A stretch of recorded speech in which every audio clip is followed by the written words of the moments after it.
श्रीमद् भागवत गीता के 5वें अध्याय का महात्म्य। अच्छा। श्री भगवान कहते हैं, देवी अब सब लोगों का सम्मानित 5वें अध्याय का महात्म्य संक्षेप से बतलाता हूँ। अच्छा। सावधान होकर सुनो। हाँ। मंत्र देश में पुरुकुत्सपुर नामक एक नगर है। पुरुकुत्सपुर, हाँ, पुरुकुत्सपुर, हाँ, पुरुकुत्सपुर, हाँ, नामक एक नगर है। हाँ। उसमें पिंगल नामक एक ब्राह्मण रहता था। अच्छा। वह वेद पाठी ब्राह्मणों के विख्यात वंश में जो सर्वथा निष्कलंक था उत्पन्न हुआ था, किंतु अपने कुल के लिए उचित वेद शास्त्रों के स्वाध्याय को छोड़कर ढोल आदि बजाते हुए उसने नाच गाना में मन लगाया। नाचने गाने में, हाँ। गीत नृत्य और बाजा बजाने की कला में परिश्रम करके पिंगल ने बड़ी प्रसिद्धि प्राप्त कर ली। अच्छा। और उसी से उसका राजभवन में भी प्रवेश हो गया। हाँ।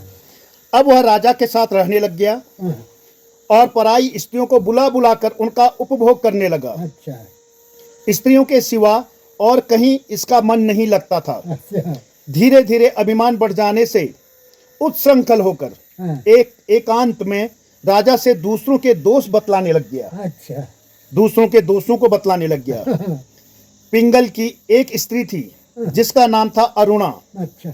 वह नीच कुल में उत्पन्न हुई थी। अच्छा। और कामी पुरुषों के साथ विहार करने की इच्छा से सदा उन्हीं की खोज में घूमा करती थी। अच्छा। उसने पति को अपने मार्ग का कंटक समझकर हाँ। एक दिन आधी रात में घर के भीतर ही उसका सिर काटकर मार डाला अच्छा। और उसकी लाश को जमीन में गाड़ दिया। हाँ। इस प्रकार प्राणों से वियुक्त होने पर वह यमलोक में पहुंचा। अच्छा। और भीषण नरकों का उपभोग करके निर्जन वन में गिद्ध हुआ।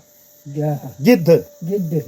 अरुणा भी भगंदर रोग से अपने सुंदर शरीर को त्याग कर घोर नरक भोगने के पश्चात उसी वन में सुखी हुई। क्या? सुखी, वही तोता जो से हाँ, तोती मतलब सुखी। हाँ। वह एक दिन वह दाना चुगने की इच्छा से इधर उधर फुदक रही थी। अच्छा। इतने में ही उस गिद्ध ने पूर्व जन्म के बैर का स्मरण करके उसे अपने तीखे नखों से फाड़ डाला। सुखी घायल होकर पानी से भरी हुई मनुष्य की खोपड़ी में गिर पड़ी। अच्छा। गिद्ध पुनः उसकी ओर झपटा।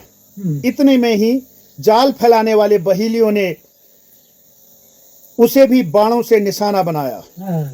उसकी पूर्व जन्म की पत्नी सुखी उस खोपड़ी के जल में डूबकर प्राण त्याग चुकी थी। अच्छा। फिर वह क्रूर पक्षी भी उसी में गिरकर डूब गया। तब यमराज के दूत उन दोनों को यमराज के लोक में ले गए। वहां अपने पूर्वकृत पाप कर्म को याद करके दोनों ही भयभीत हो रहे थे। तदंतर यमराज ने जब उसे घृणित कर्मों पर दृष्टिपात किया तब उन्हें मालूम हुआ कि मृत्यु के समय अकस्मात खोपड़ी के जल में स्नान करने से इन दोनों का पाप नष्ट हो चुका है। अरे। तब उन्होंने उन दोनों को मनोवांछित लोक में जाने की आज्ञा दी।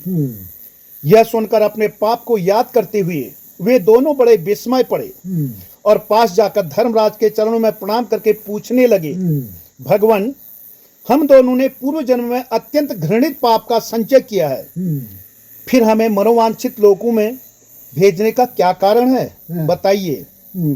यमराज ने कहा, गंगा के किनारे वट नामक एक उत्तम ब्रह्मज्ञानी रहते थे। वे एकांत सेवी, ममता रहित, शांत, विरक्त और किसी से भी द्वेष न रखने वाले थे। अच्छा। प्रतिदिन गीता के 5वें अध्याय का जप करना उनका सदा का नियम था। अच्छा।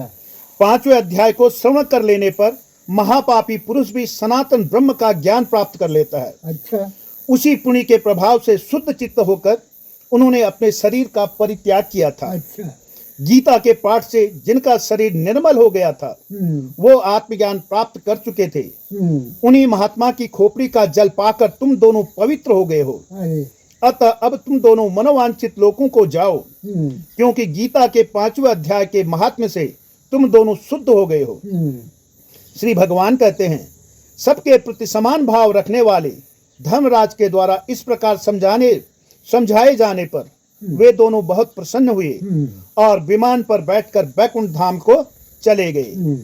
तो ये था हमारा 5वें अध्याय का महात्म्य।